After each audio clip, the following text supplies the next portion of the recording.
Well, good evening, everybody, and a very warm welcome wherever you are in the world this evening.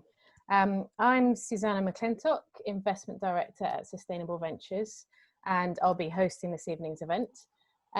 This is an opportunity for our investors to meet some of our portfolio company founders.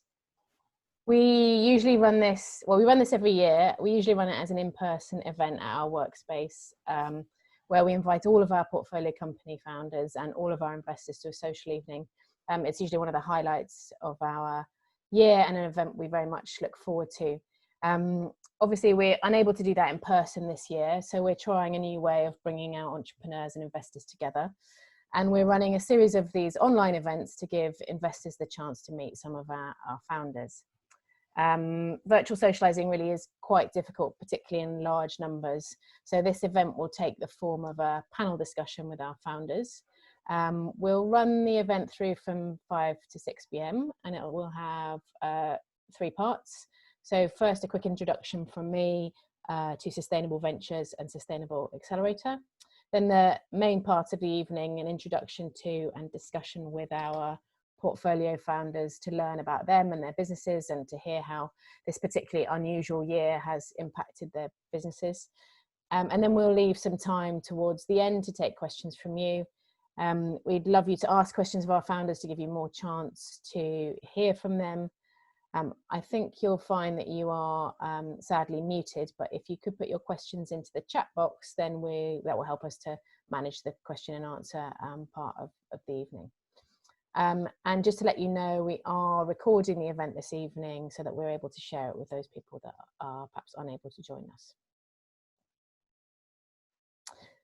So to introduce Sustainable Ventures, our vision is a world in which climate change and resource scarcity are addressed through commercial solutions.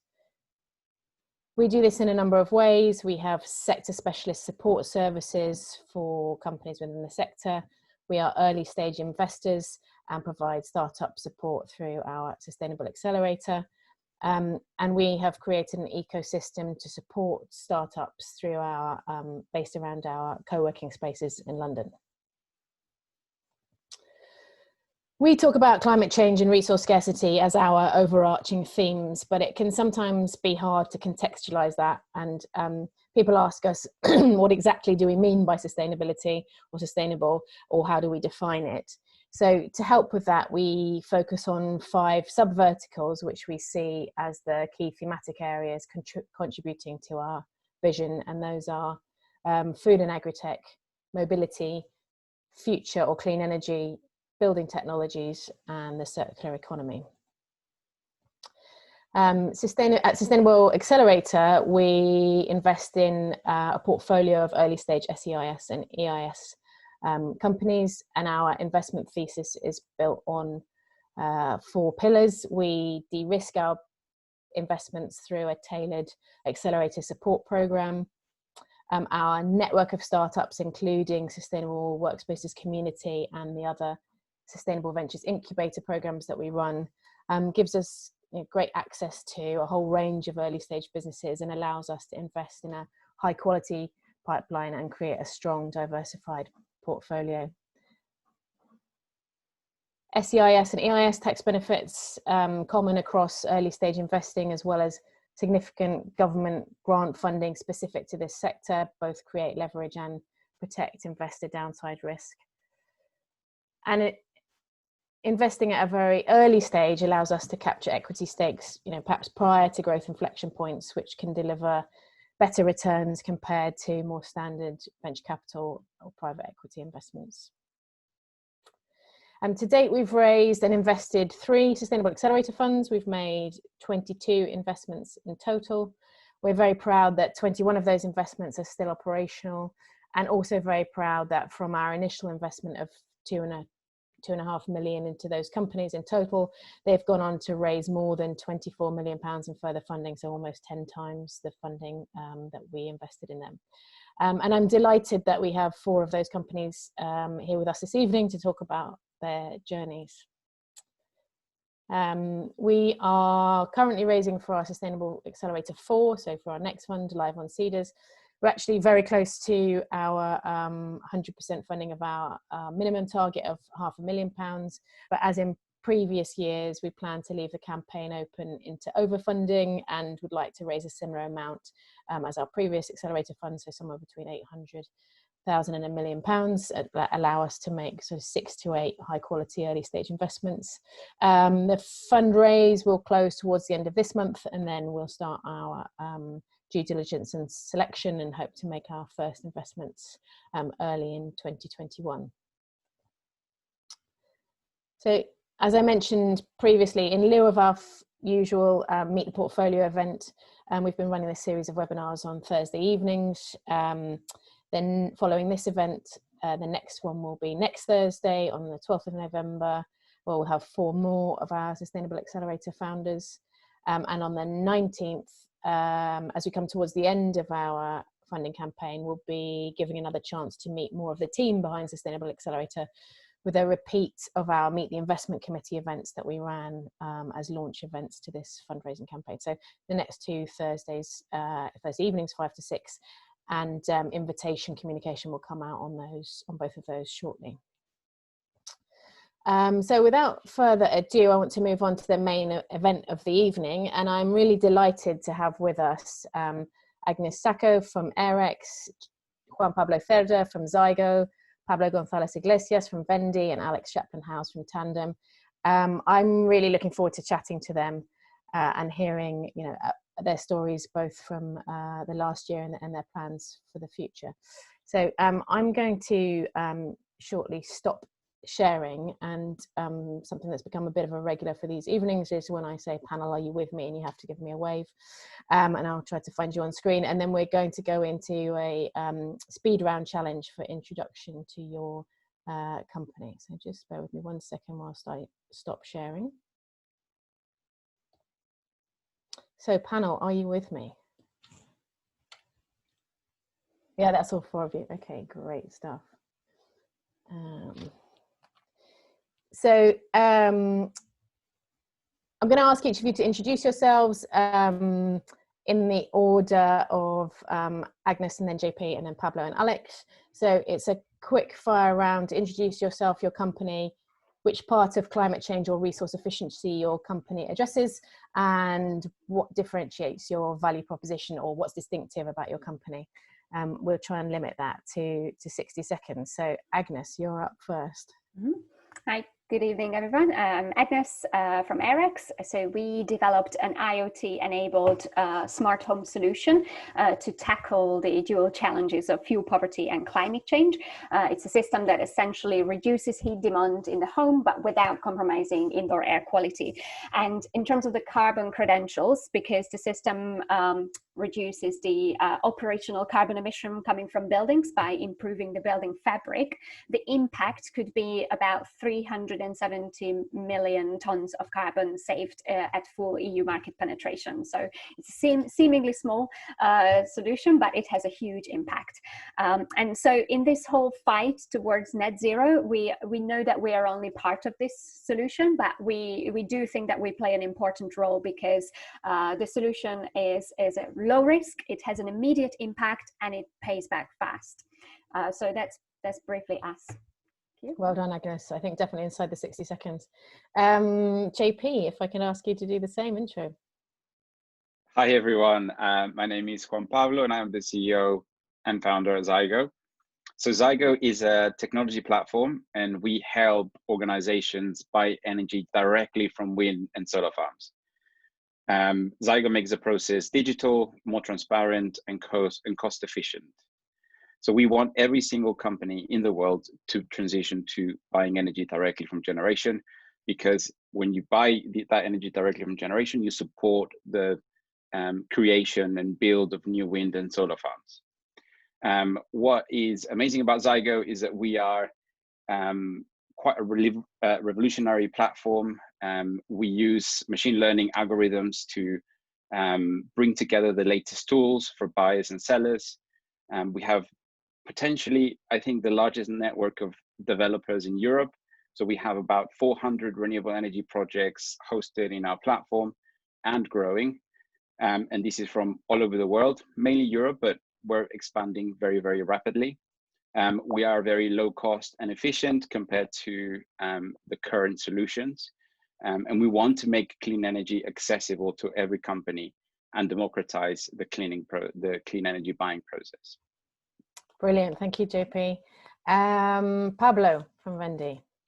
Great, well, thank you everybody for joining today. I'm Pablo, co-founder and CEO of Vendi, and I run a peer-to-peer marketplace to buy and sell verified electronic goods. So think about Gumtree or Facebook Marketplace with the added value that we verify every buyer, every seller, and every product that is transacted on the platform. And we sit in the space of the circular economy. So probably more than one in this call has an extra phone or an extra electronic product in their home that they're probably not using. And what we provide is a platform where you can probably get the best value out of it without getting scammed as we verify the product. And the uniqueness of the model is that we leverage a network of shops that allow to do these verifications of the products. So you would just send it into the network verifies that the product is actually authentic, that it works, and then you would give that product to the buyer and you would get paid for the selling of the device. Brilliant, thank you, Pablo. And last but absolutely not least, Alex from Tandem. Hi, I'm Alex. I'm the CEO and co-founder of Tandem. We create new transport options for people living outside of big cities, so smaller towns and more rural areas where traditional bus services are dying. And we do that by partnering with existing local taxi, minibus and coach companies and turning those vehicles into shared shuttles for key destinations. So we're starting with a focus on getting people to work, getting people to roles in locations where there's no alternative other than to drive. And so we are getting people into roles that they otherwise couldn't access, but from a climate perspective, we're also creating shared options. So we have multiple people in the same vehicle rather than the average commuting car, which has, I think, 1.4 people in it. And I think, yeah, that's my intro. Brilliant, thank you. Well done, everyone. Great stuff. So we're going to move into the kind of panel questions now, and this has been, you know, an unbelievably strange and unexpected year, and particularly harsh environment for any early stage company.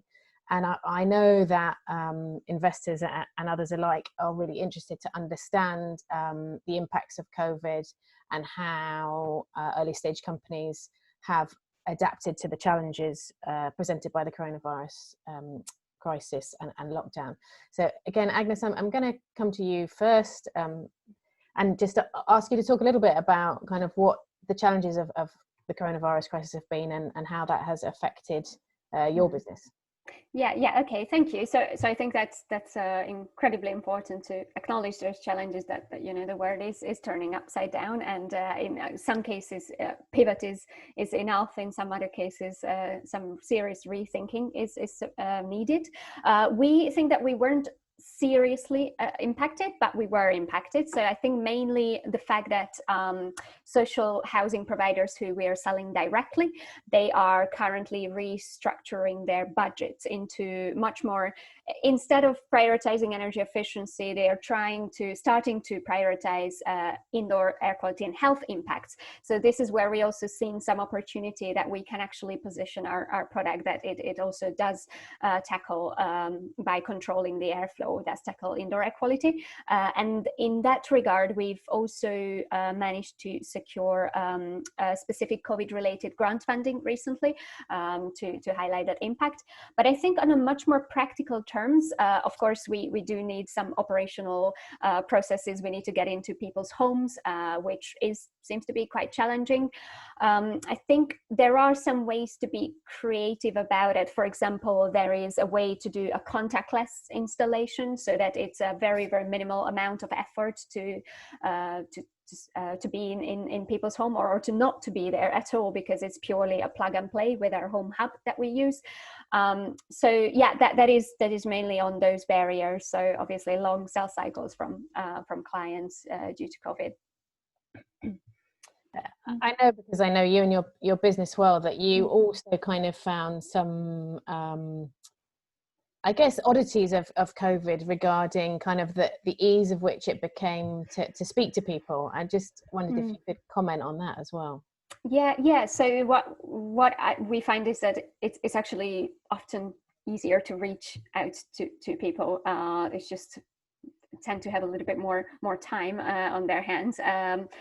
So yeah, in terms of like keeping conversations going, there is a good opportunity. And of course, we also mustn't forget that all this Build Back Better is becoming so much more apparent since COVID, which just made many of the clients rethink their strategies and working out very immediately their climate emergency targets, which is never going to go away. If anything, it will become even more important.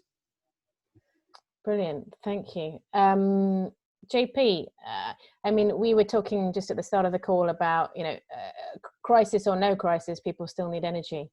But what has been your experience of the 2020 and the economy and the crisis? Well, the actual experience has been absolutely crazy. I don't think anyone in the audience predicted how much their lives were going to change in such little amount of time. That was crazy. From our business perspective, you're absolutely right. So basically, all companies still need energy, and our clients tend to be very large organizations. And we've seen that they got affected in various different ways. So, for example, one of our clients is an airport, and they got very, very badly affected. Another one, they manage tenants. So basically, they manage energy for quite a lot of buildings around the central London, etc.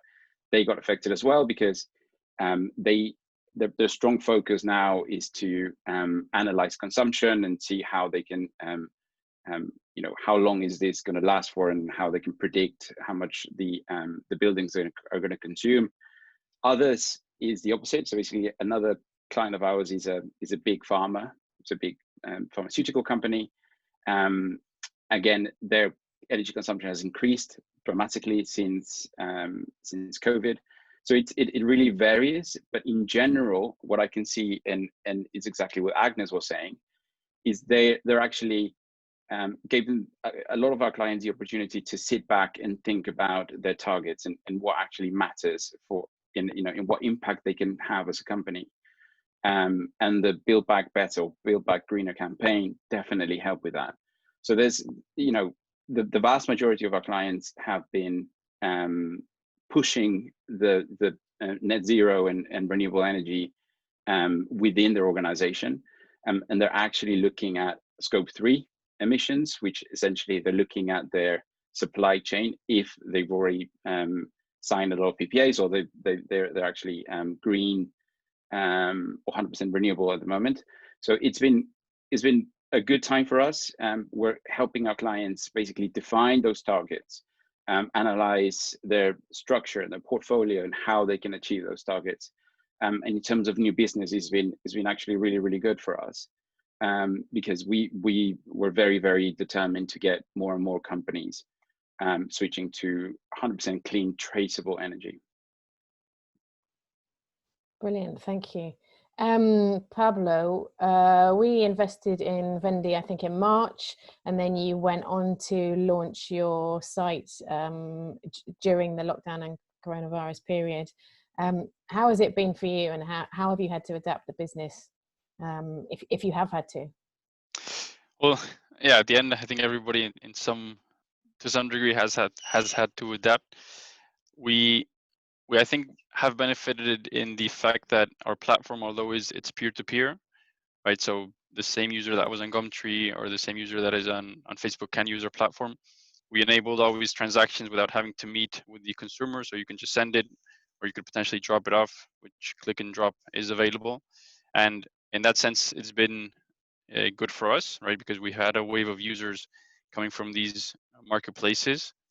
I think the biggest challenge for us has been more on the team level, right? So having to stay 24/7 home with a new team, with new team members, where anxiety is building up. There's a bit more stress because of what's going on and what the future is going to look like.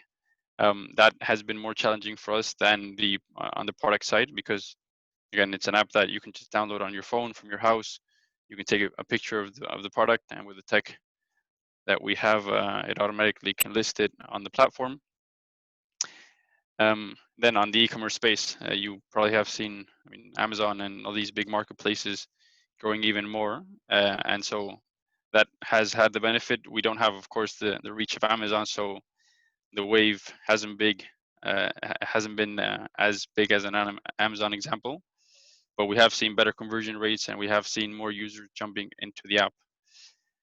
On the other hand, on a team level, we set up quite quickly how to just work basically as remote as we could, and since then just adapt to the situation that is still going to go for a long time. So yeah, I think that's... Yeah, thank you. I think it's a really good point you make around team. Like, it's okay to just all go home and you sort of can muddle through for the first few weeks, but managing the long-term efficiency and, you know, as well as new team members joining, that is something that I think we, you know, nobody knew how tricky that would be, and we've all had to kind of try to figure out as we've gone along.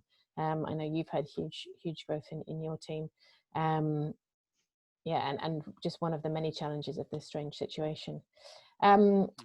Alex, you are a transport business squishing people together into vehicles. So we're particularly interested to hear, you know, how the virus has impacted you, and how you've kind of managed to get around some of those challenges of multiple occupancy, etc. Yes, so I think it's the assumption that almost everyone outside the business makes, that we will have found the last 6 months incredibly difficult. And don't get me wrong, it hasn't been straightforward, but actually we've managed to grow our passenger numbers by about, I think it's 28% on average month on month for the last 6 months. So why has that happened? Well, so I'll come on to how we've dealt with the safety aspect in a second, but 2 things that happened which are kind of positive for our business. So one is that traditional bus services have been cut even further in some places, particularly for particular shift times, early morning, late into the evening. And so other solutions are needed, like ours. And then the other key trend that has pushed our numbers up is that so much of so many of the sites that we're taking people to are these out of town logistics warehouse type work, where the demand has gone through the roof for their services because everyone is ordering everything online. And so they have needed more and more workers over the last 6 months, and the pool of workers who have cars is only so big, and so they need to access the average 25% or so in the towns we work in who people who don't have cars, and that's getting increasingly difficult, given another impact from COVID is that quite a few of the migrant workers who would normally have come over haven't. Also links a little bit to Brexit. And so actually, again, each of these firms has needed to recruit more and more of these workers who don't have cars. And so we've had to create solutions to remain safe for the workers, but to enable them to access these roles. And so in terms of what we've actually done safety-wise, there are a number of different options that we basically provide to the employers or the employment agencies that we often partner with. So that I should have noted at the beginning, our model is primarily a B2B2C model. So we're not selling direct to consumers. It's temp agencies who are struggling to fill roles come to us, and we say that we can help get more people to their sites with our transport offer. And so one of the things that we're providing is the option, for example, for larger vehicles that would otherwise be necessary, so that people can distance within them. We historically, we're not that old a business, but prior to COVID, would have pulled people across multiple employers. So if there were 2 sites right next to each other, we'd have pulled employees together. We're not doing that now. We're providing transport in kind of travel bubbles. The only other alternative people have often is car sharing, kind of without a paid driver. And obviously the advantage, one of the advantages of our service is that we can enable full contact tracing. So we know all the time who's traveled with whom. And so the employers find that really reassuring, and we can ensure that passengers are wearing masks with windows open in a way that almost certainly wouldn't be happening in a private car. And so whilst it is not perfect, and I think in an ideal world, we would have even fewer people in each vehicle. Ultimately, a lot of our passengers are choosing between getting to work with a reasonable amount of space between, we're not cramming 4 people into a 4-seater car. There is more space than that. But it's between being 4 people in an 8-seater car or having to turn your job down altogether. Yeah, somebody's actually asked a question about how many of the businesses are seriously impacted by COVID. And when we were asked that question right at the beginning of the virus, how's your portfolio going to perform and what's going to happen? We responded by saying there's going to be winners and losers, and it's going to be very, very difficult for those companies where the lockdown directly impacts their business model. And I think initially we put Tandem into that bucket. We were like, aggregating passengers, etc., non-individualized transport. And then I remember speaking to you and the team kind of April time, and you saying, actually, we're picking up contracts because they need workers at distribution centers and the contact tracing, etc. So it's a good example of how actually an unexpected outcome, a positive outcome, has come for the business from these very different times. Yeah, absolutely. Don't get me wrong, we're desperate for a vaccine because I think there are a number of other business opportunities that aren't right for us right now. Like, for example, getting kind of shared commuter shuttles to train stations, which I think is a really exciting opportunity. The car park costs £9. We can save people money even before taking into account the cost of the car, and it'll be greener. But obviously that is one for next year rather than this. And as you say, pleased that we've been able to grow in the meantime. Yeah, brilliant. And I know you and I chewed the fat once about not care homes, but older residential communities where people don't have or don't want personal transport, and how that could be a target market. But as you say, things for next year when things have changed. I know it's day one of our current lockdown, and so I don't want to dwell forever on the coronavirus. So it would be nice to pause there and look more at more forward looking for each of the companies, and to ask each of you, what are your growth plans and goals for the next 12 months and beyond? Agnes, we'll come back to you if we can. Yes, sure. So I think most importantly, really pushing the sales and business development efforts, and in the next 12 months, aiming to achieve the first few thousands of installs with AREX, and achieving about 1.5 million pounds revenue coming from those installs. We are about 1/3 way towards achieving that. Now, we certainly need to grow our team in order to do that. So pushing more the sales and biz dev efforts, and also the operational teams to be able to cope with that workload. And the back end of it, there's also these really interesting partnership opportunities that having a much more holistic connected homes approach, that we are having these strategic conversations with Google Nest, with Hive, etc. So those are, in a nutshell, the plans. Brilliant, thanks. And do you have, I know you've launched your second product, Room, or you're in the process of that. Will that come online for this winter or the following winter? It's coming online now, yes. You've got two products to be busy selling. Brilliant. Yep. Thank you.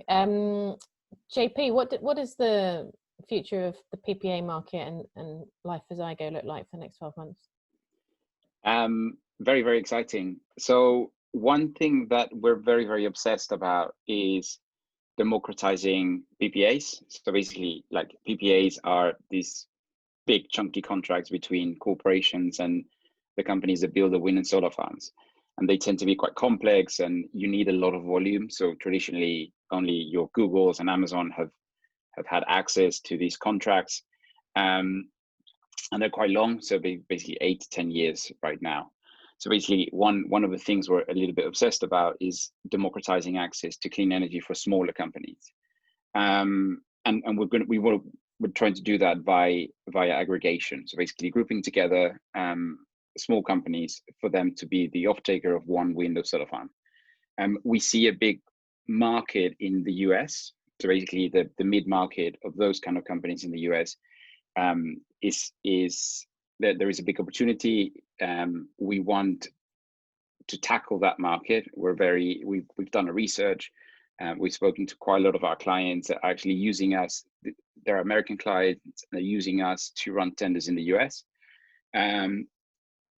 So we know there's a big gap in the market there, and we want to exploit it as much as possible. So expansion into the US is one of our biggest focus points for 2021, as well as basically achieving sales targets and client targets, developer targets, everything that we need to achieve for a successful Series A round in 2021.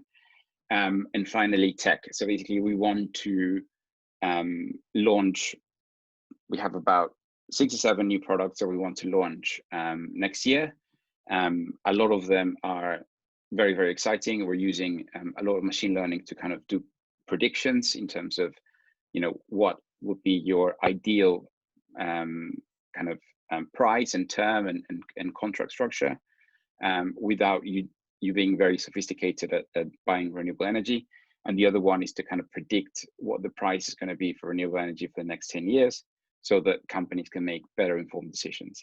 And within all of that, also, like more sophisticated features for energy buyers, but also simplifying basically putting all the complexity behind the scenes so that, smaller companies can come in and not be scared of all these features, and they just have a very straightforward path to buying renewable energy, so they know exactly which wind and solar farm their energy comes from. Fantastic. Yeah, like all of you, I look forward to watching that. Pablo, what does the next 12 months look like for Vendi? So I think we have three main goals. We want to continue scaling first around the UK, right? So that is improving a bit more the tech platform. On top of that, we have quite a ambitious plan to connect Vendi to other marketplaces. So this can boost our growth very quickly. So for example, Gumtree, Facebook, as I mentioned before, they don't have a verification option in their transaction. And the way that we've built the app is very easily connected to any kind of marketplace that is investing in more security, that is investing in a better customer experience. So during next year, it's getting one of these big marketplaces to work with us. We're already in conversations with Gumtree. We're in conversations with another slightly smaller marketplace in the UK, but it's going well and they're showing quite a bit of interest. And then part of the advantages that we have as a team is that we're based in London and we're also based in Bangalore. And so the platform is easily launchable anywhere where you have team members. And so part of it is going to be to launch a pilot in Bangalore, covering all of India, which is a huge market. And there's also a big need for a product that allows users to exchange tech products in a safer way than the current marketplace that they have there. Brilliant. Also, masses going on. Great, yeah. Thank you. Alex, we were just touching a little bit on plans for next year, but it would be great to hear a little bit more about that. Yeah, so I think broadly I'd split it into two. So one is growing our existing segment. So employment agencies and employers, and in particular trying to work with more of the big national players, the Reeds and Stafflines whose names you'd all know. We're actively talking to both of those at the moment and trying to get them over the line. So getting partnership with them and growing as quickly across their network as possible. And then the second part would be, as I briefly touched on before, diversifying into other segments. So I think the train station shuttles is one option. Another one that we're actively exploring in a minute is we're talking to a large relatively rural county council who've got a lot of rural bus services that are already subsidised, but on average they've got kind of 1-2 people on every bus. And so these buses are driving around empty or with 2 people on them, and they're guzzling diesel, and they're going to every single bus stop regardless of whether there's anybody there or not. And so if we create a slightly more intelligent option that enables the integration of existing local taxis to provide those services, then we think we can save the county council a huge amount of money whilst also providing a better service for the consumer. So I think grow the existing segment and then pilot some of those other ones when the vaccine comes. Brilliant, thank you. Alex, just sticking with you a second, because Phil Murray has asked, Alex, who is the middle B in the B2B2C in the case of train stations? Yes, that is a good question. I think it might be that it's not a B, it's a G. So one of the things, as I say, is that I don't think I did mention at the beginning actually, is that a key strand of our model that's different from a lot of the other services that probably rang bells in your head when you heard what we did, is that we try not to take the risk on ourselves of a particular vehicle being less than full. So if we need 3 people for a vehicle to break even, if we only got 2 people on board, at the minute the employment agency or the employer covers the cost of that 3rd person, without wanting to go into too much detail. We think there might be a similar model where, because local governments again want to encourage people to travel in shared modes, more sustainable modes, they might agree to cover that risk. Now, on average, actually, we think once it's up and running, there won't be an ongoing cost because we'll have enough people in each vehicle to break even.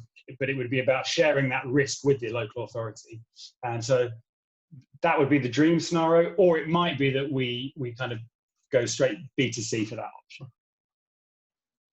Is there a scenario where that also could be a large employer who has to move, who needs access to station? I know of some corporates who are a bit of away from a station where they also use shuttle buses, etc.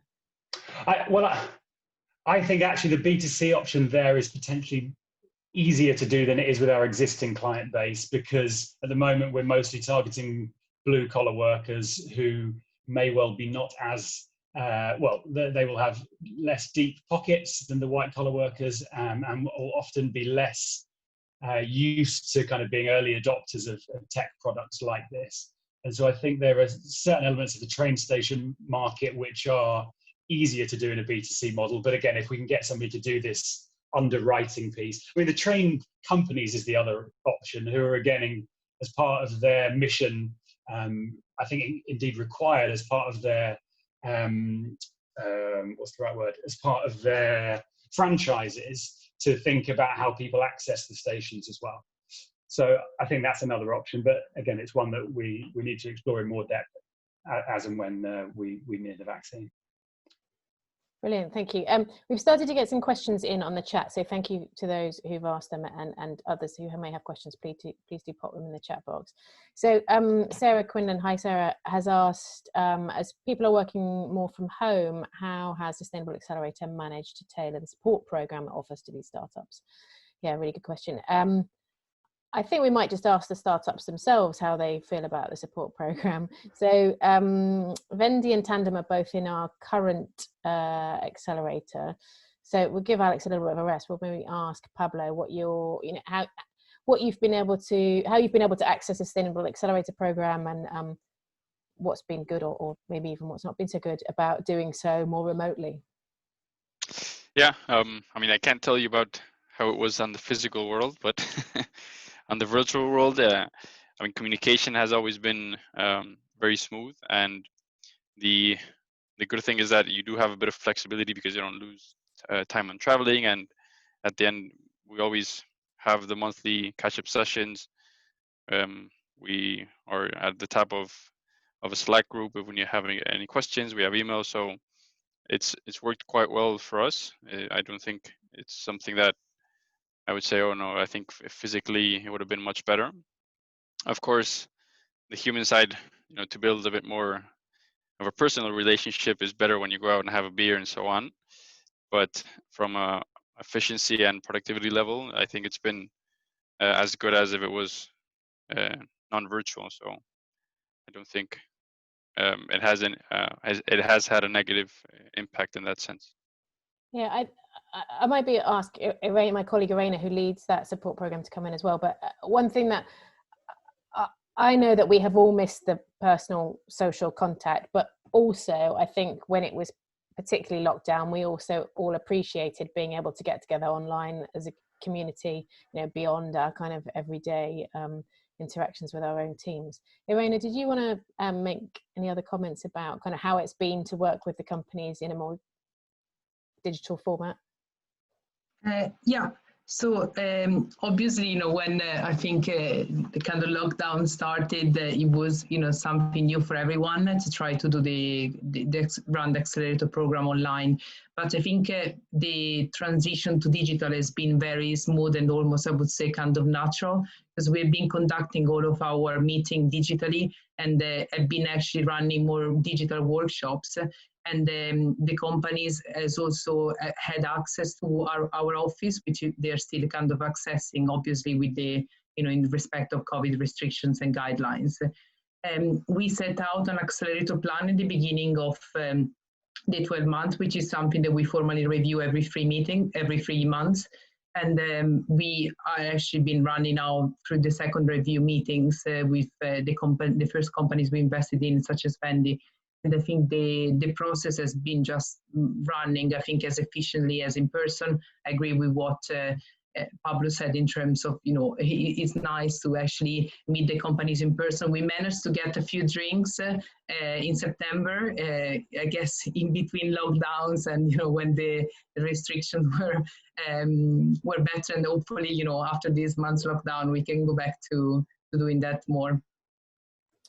I'm happy to chip in from my side as well, because obviously I've also seen the physical and the digital side of it as well. And I think for the one-to-one support, it almost makes no difference, really. The one thing that is really difficult to recreate, as we touched upon, is the peer-to-peer support. So also meeting the other portfolio companies, the other cohort companies. And I think this is where, especially during the beginning of the lockdown, there were all these CEO forums, which I find super useful that we actually get exposure to other companies.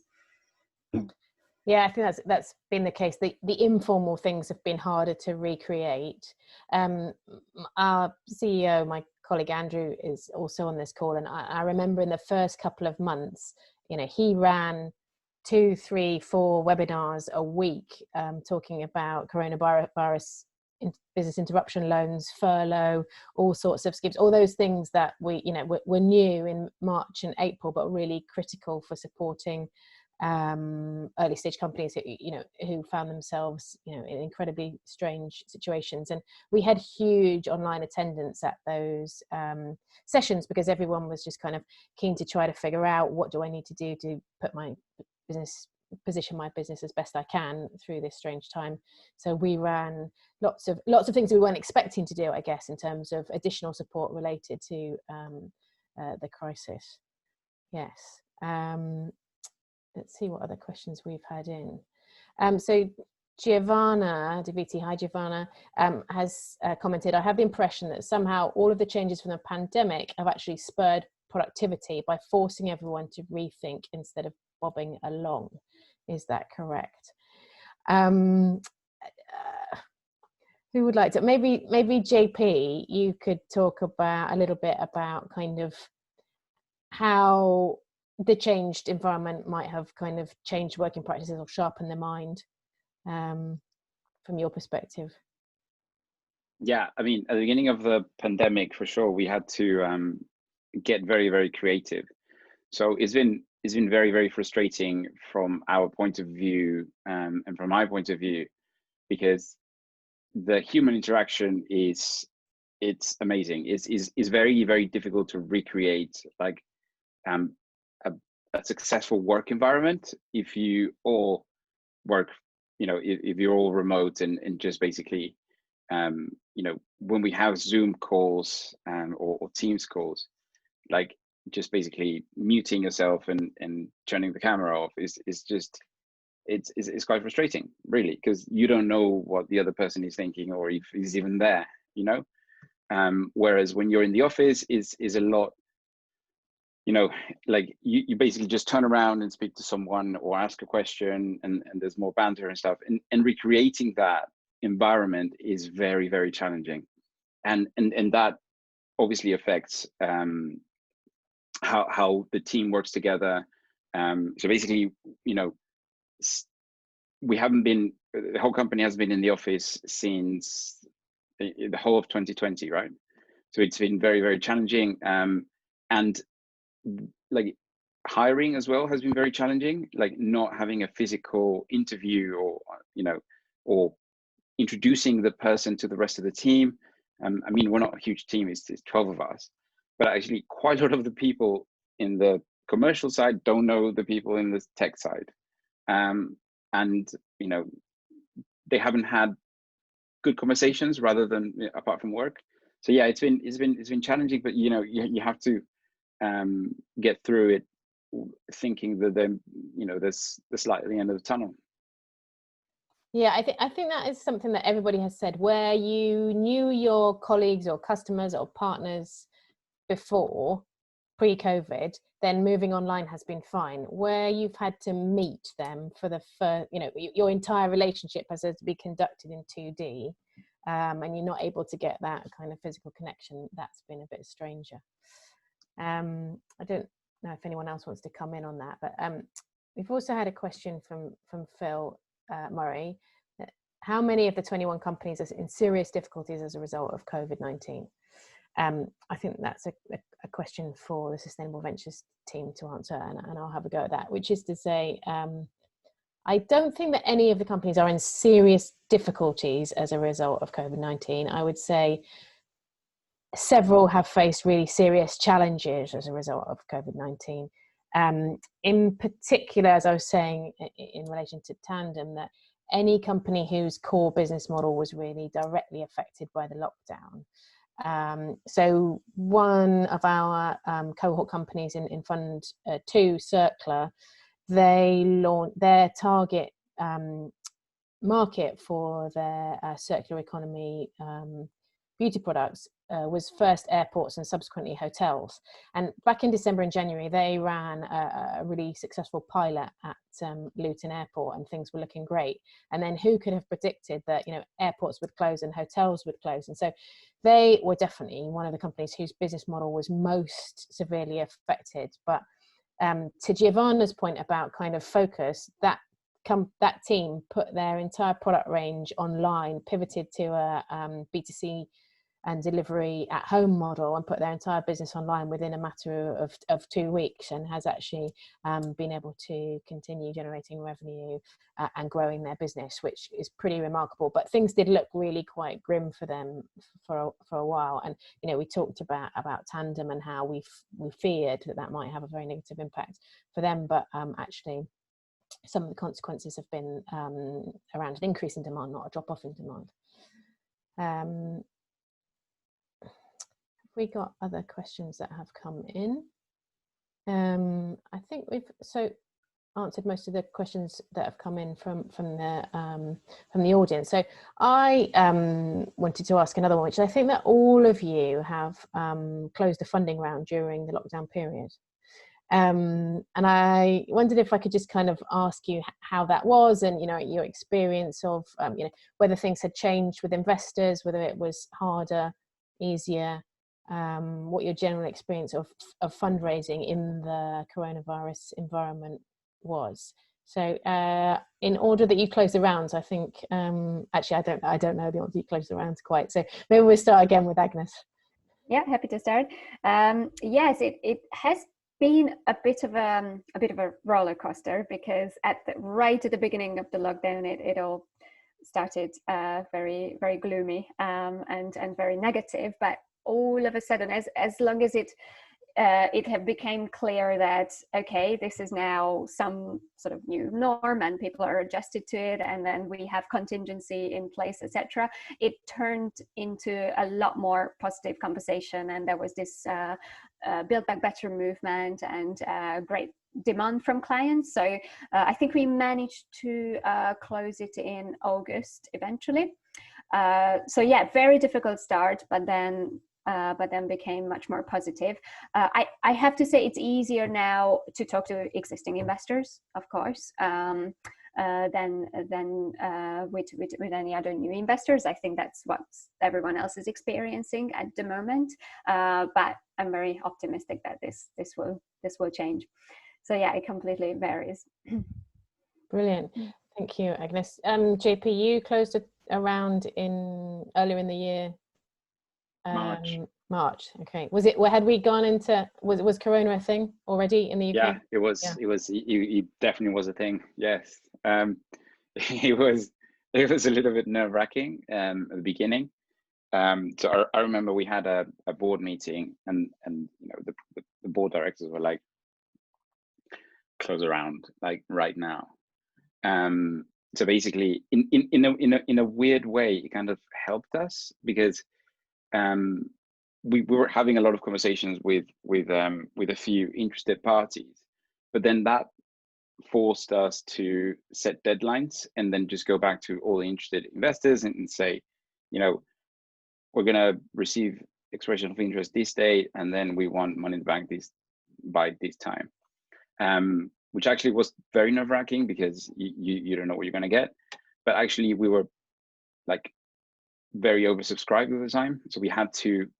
We were in a really lucky position to kind of choose the ones that we wanted, and close around fairly quickly after that. So we were oversubscribed, and the whole process was very quick because of COVID. I think if it wasn't for COVID, we would have still been having high-level conversations with a lot of these guys. But now we know. Now in the next one, we're going to set deadlines for sure. So is that right? So you just literally said we're going to close, and you put the accelerated timetable on, and that's how it went. Yeah, exactly. So we were like, okay, you know, we want expression of interest by this date, and then like term sheets by this date, and money in the bank by this date. And actually, we were very nervous because we thought, okay, a lot of them are not going to send their expression of interest or whatever, but quite a lot of them did. It's exactly on the day that we suggested. So it was quite an eye opener. You know, we're going to approach Series A with a lot more structure based on that experience, for sure. Brilliant, thank you. Pablo, I think it was 31st of March, we signed the deal with you, something like that, might have been 2nd of April, but and that was a round which involved not only us, but US investors and investors across Europe. How was that experience? Yeah, it was ups and downs, and I think we were fortunate because we were at the end of the round when the pandemic was starting to grow. So we did have a phase that we were not sure if some of the investors wanted to join a bit like JP at the beginning. We did not set strict deadlines. And so we had, I remember markets going down like 20%, right? And we had some investors saying, well, wait, I'm not sure what's going to happen.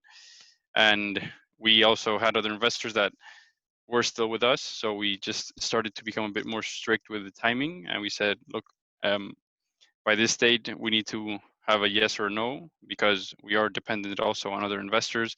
And to be honest, it was better to finish it and then be realistic with the scenario. So it was assessing the risk, telling the investors that at the end, the business model works well in basically any condition, since it's online and people can generate money by buying and selling. And so that, I guess, brought a bit of a calmness into the investment. But then we also said that, of course, trying to maybe reshape of some of the initial assumptions that we had or initial plans that we had. So it may take a bit more time to pick up, but we were ready to work in the new environment. So between setting a bit more deadlines and then just being honest about the situation, we closed and it was fine. Well done. And then again, last but not least, Alex, you had some timelines imposed on you that you weren't able to change, right? And that there was a delay in some of your major government funding. Yes, so there was delays because we had a kind of matching grant for our investment from the European Space Agency, who've given us a good chunk of money and are fantastic in that way, but are somewhat bureaucratic in their processes. And that pushed out what was due to be a kind of January or February close originally, and then it very soon, because of that, it was a post-pandemic close. And partly as a result of that, one of the investors who would otherwise have been in pulled out. I think because of the fears that Susanna referenced about our business potentially struggling during the pandemic. We managed to find, we had a kind of backup investor lined up, which was a real relief, and we managed to close things. And so, yeah, it was a really stressful time. But pleasingly, the investor who pulled out just as the pandemic was kicking off has since come back to us, having seen the progress we've made despite the pandemic, and has now invested, albeit at a better valuation now than what they would have invested at in March. So win-win from our perspective. Well done. Well done. It's just on 6 o'clock, so I want to draw the session to a conclusion. I want to thank from the bottom of my heart the 4 entrepreneurs for, not just giving up their evening, but being so candid and open about their experiences of the last year and sharing their plans for the future. So thank you to each of you very much, and thanks to those that have joined us as audience. As I said, we're raising for our Sustainable Accelerator 4. You can see that live on Cedars. If you've got questions about that, please do reach out either on the Cedars forum or directly to me or one of the team, and or if you have other questions about the portfolio or sustainable ventures, we would love to hear from you. So thank you very much for joining us, and we'll have events again next Thursday and the following Thursday, and we'll be announcing those in the next couple of days. Thanks all, and good night. Thank you. Bye.